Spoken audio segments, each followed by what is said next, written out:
आज की वीडियो में मैं आपको सर्किट बोर्ड में लगे हुए कंपोनेंट को टेस्ट करना सिखाऊंगा। सर्किट बोर्ड कोई सा भी हो सकता है, लेकिन कंपोनेंट टेस्टिंग का काम बिल्कुल सेम रहेगा। एग्जांपल के लिए मैंने कुछ सर्किट यहाँ पर लिए हुए हैं, बट कंपोनेंट टेस्टिंग का जो प्रोसेस रहेगा सभी में एक जैसा रहेगा। आप किसी भी सर्किट बोर्ड को ले लीजिए, वहाँ पर किसी भी कंपोनेंट के अगल बगल में कुछ वहाँ पर कोडिंग लिखी होती है। कोडिंग या फिर आप कह सकते हैं उस कंपोनेंट को शॉर्टकट में लिखा होता है उसका नाम। वही मैं आपको पहले याद दिलवा दूं और ये नोट करवा लूं। अगर आप इस कंपोनेंट के बगल में देखेंगे तो सी लिखा हुआ है, यानी कि ये कैपेसिटर है।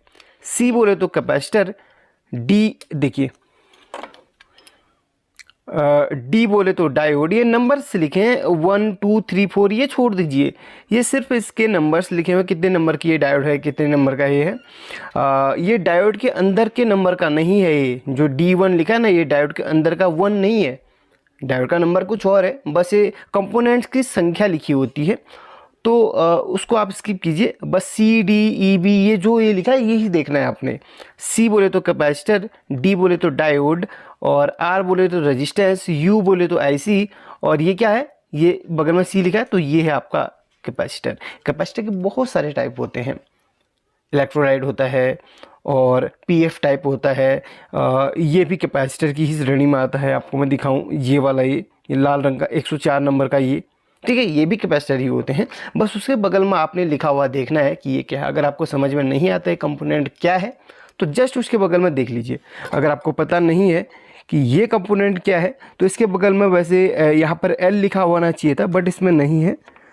हाँ देखिए, इसके जस्ट नीचे लिखा है एल, ये देखिए, कॉइल के नीचे एल लिखा हुआ है। तो आपको यही चीज़ मैं आपको यहाँ पर बताना चाहता हूँ। यहाँ पर एक चीज़, कभी कभी ऐसा भी होता है ना दोस्तों, जैसे यहाँ पर आप देख सकते हैं, ये देखिए यहाँ पर क्या लिखा है, आर लिखा हुआ है, लेकिन मैं आपको बता दूँ यहाँ पर ये जेनर डायोड लगी हुई है। तो कुछ कुछ यहाँ पर ये चीज़ भी आपने ध्यान रखनी है कि रेजिस्टेंस तो आपका ऐसा दिखेगा नहीं, तो ये है जेनर डायोड। इसके बगल में आर भले ही लिखा हुआ, लेकिन ये है एक जेनर डायोड।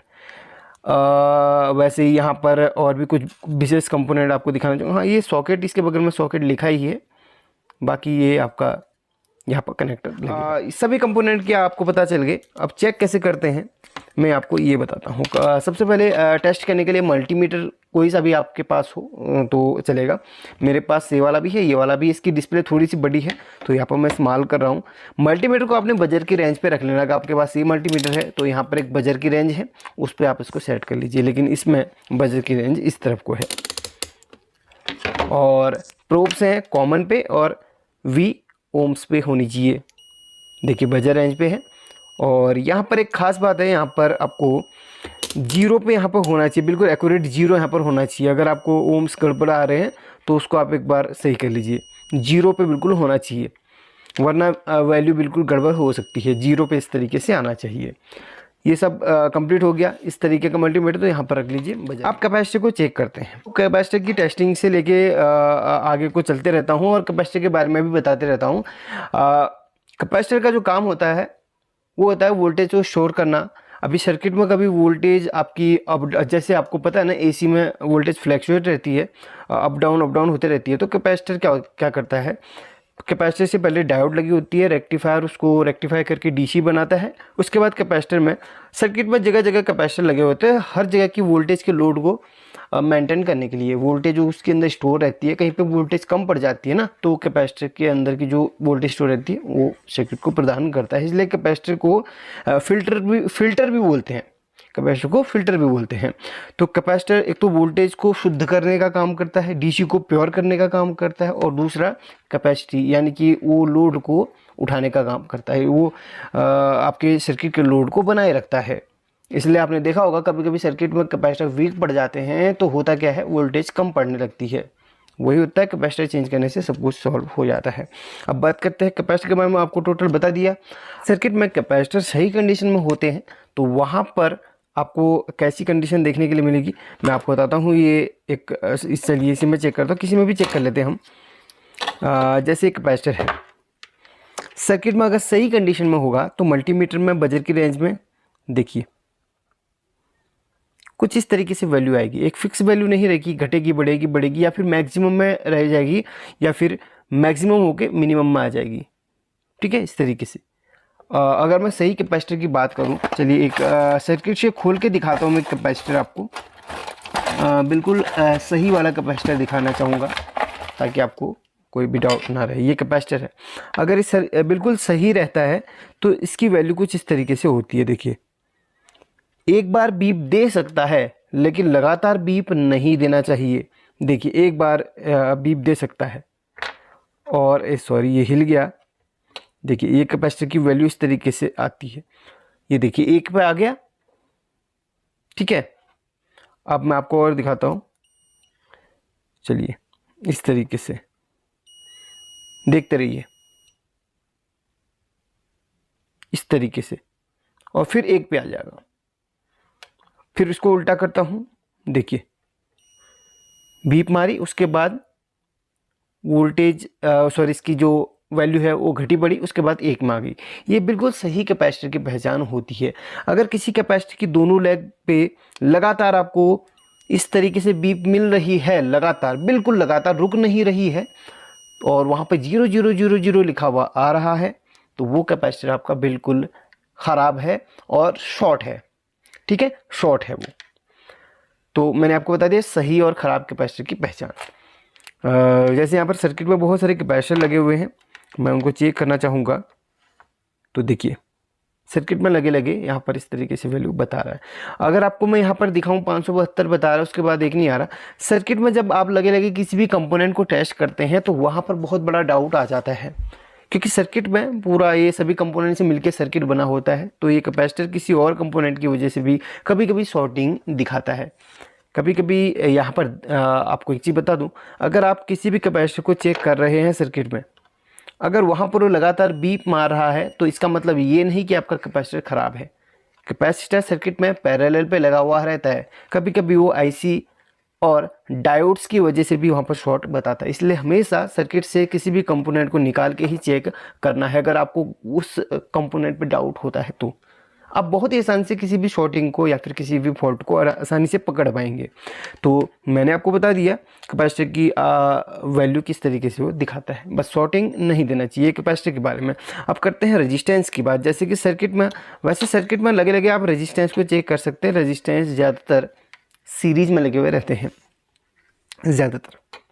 तो जैसे ये रेजिस्टेंस है, चलिए इसकी टेस्टिंग करके दिखाता हूँ, यहीं पर पता चलेगा कि इसकी वैल्यू क्या है। सबसे पहले आपने बजर मोड में चेक करना है। बजर मोड में अगर एक्यूरेट वैल्यू नहीं आती है तो उसको ऊपर करके चेक कीजिए। जैसे कि यहाँ पर 144 दिखा रहा है, तो अभी भी हम सेटिस्फाई नहीं है कि ये 144 ओम्स का ही है। इसको हम 2 किलो ओम्स पे रखेंगे, 2 के बोले तो 2 किलो ओम्स, तो 2 किलो ओम्स पे रखेंगे। अब देखेंगे इसकी वैल्यू इधर पे क्या बता रहा है। तो ये भी 140 ही बता रहा है, इसका मतलब 140 ओम्स का रेजिस्टेंस है। ये वाला रेजिस्टेंस 140 ओम्स का है। अब हम दूसरे रेजिस्टेंस को चेक करेंगे। देखिए, इतने सारे सेक्शन क्यों हैं रेजिस्टेंस के, यानी कि इसमें ही बता देता हूँ इतने सारे सेक्शन क्यों हैं। देखिए, रेजिस्टेंस की अलग अलग वैल्यू होती है। रेजिस्टेंस सर्किट में प्रतिरोध का काम करते हैं। मैं एक चीज़ और आपको बताना चाहूँगा, रेजिस्टेंस की इतनी वैल्यू क्यों होती है, आप थोड़ा सा ध्यान से सुनिएगा। 200 से लेके 2000 किलो ओम्स तक के यहाँ पर क्यों पॉइंट्स दिए गए हैं। हर रेजिस्टेंस की अलग अलग वैल्यू होती है। कोई रेजिस्टेंस यहाँ पर 200 ओम्स से ऊपर की रहेगी तो इनमें चेक होगी, और 2000 किलो ओम्स तक रहेगी तो यहाँ पर चेक होगी। जितने भी ये सेक्शन हैं तक होते हैं। यहाँ पर 200 ओम्स तक की रेजिस्टेंस चेक होगी, यहाँ पर 2000 ओम्स तक की रेजिस्टेंस चेक होगी। फिर ओम्स से ऊपर का जो इकाई है वो किलो ओम्स आ गया। यहाँ पर 20 किलो ओम्स तक की होंगी, यहाँ पर 200 किलो ओम्स तक की, यहाँ पर 2000 किलो ओम्स तक। उसके बाद फिर मेगा ओम भी होता है, इसमें 2000 किलो ओम्स से बराबर 2 मेगा ओम तक की यहाँ पर रेजिस्टेंस चेक होंगी, सिर्फ तक होता है। यहाँ पर 20 किलो ओम्स तक का ही आप चेक कर सकते। उससे अगर 21 किलो ओम्स की है तो आप इधर पे चेक करेंगे। तो मैंने आपको ये बता दिया। अब यहाँ पर इस रेजिस्टेंस को हम रैंडमली किसी भी इसमें रख लिया, 2K पे ही चेक कर लेते हैं। अगर वैल्यू नहीं आती है तो ऊपर को हम कर लेंगे या फिर डाउन कर लेंगे। और देखिए, यहाँ पर ये 00 बता रहा है, इसका मतलब ये बहुत कम वैल्यू का है। देखते हैं यहाँ पर, देखिए ये आपका 1 ओम्स की रेजिस्टेंस है, यानी कि एक फ्यूज के लिए यहाँ पर इस्तेमाल करी गई है, एक एज ए प्रोटेक्शन। चलिए एक को और चेक करना चाहूँगा मैं यहाँ पर, ये हरी वाली को मैं थोड़ा सा क्लोज दिखाऊं तो बेहतर होगा। चलिए आप चेक करते हैं, यहाँ पर ये 690 बता रहा है। मैं अभी सेटिस्फाई नहीं हूँ, इसको मैं थोड़ा सा बढ़ा के देखता हूँ, 2 किलो ओम्स पे रखता हूँ और चेक करता हूँ। ये यहाँ पर बता रहा है 1.15558 के समथिंग, यानी कि ये 1.1 किलो ओम्स की यहाँ पर रेजिस्टेंस है, क्योंकि यहाँ पर हम के पे चेक कर रहे हैं 1.1 किलो ओम्स की है। चलिए मैं और बढ़ाता हूँ, अगर इसकी वैल्यू थोड़ा सा अलग आती है तो उसको हम टॉप को मान के चलेंगे।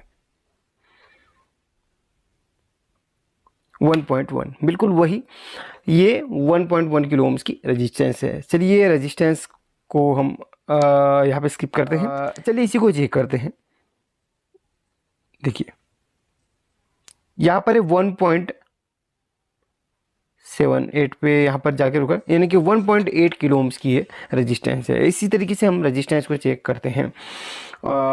अभी बहुत सारे कंपोनेंट्स भी हैं, मुझे लगता है कि वीडियो काफ़ी लंबी हो जाएगी, तो इसको 2 पार्ट में यहाँ पर डिवाइड कर देता हूँ। देखिए कॉइल अलग अलग शेप में हो सकती है सर्किट में, कॉइल इस तरीके की भी होती है, लेकिन उसके नीचे एल लिखा हुआ रहेगा, यहाँ पे ध्यान से रखिए। ये भी कॉइल है और यहाँ पर इस सर्किट में ये ट्रांसफार्मर की शेप में है, ये भी इसके नीचे एल लिखा हुआ है।